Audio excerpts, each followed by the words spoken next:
Resetejar no queda un altre a l'Elx en esta parada lliguera. El tècnic i la plantilla s'han conjurat per a tornar a començar, oblidar el mal inici i preparar-se amb ganes quan torni la competició. En l'entrenament d'avui s'ha vist un equip motivat i unit que vol reactivar-se.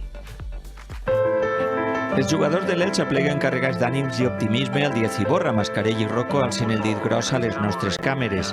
Prefereixen l'estímul a la pressió. A Francisco tampoc se'l veu contrariat, està submergit en la missió Reset.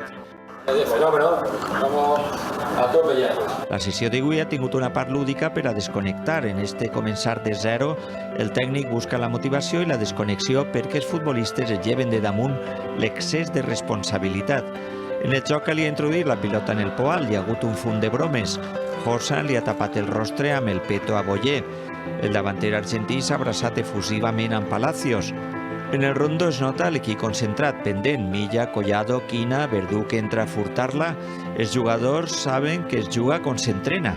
Francisco es mostra tranquil i atent a tot. Igual dona instruccions que col·loca correctament els elements de la gespa. Mascarell, Pastore i Morente entrenen a banda.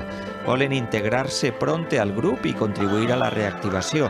Són uns entrenaments ideals per a consolidar la unió, recuperar la identitat i creure en l'equip. Un reset per a tornar a guanyar.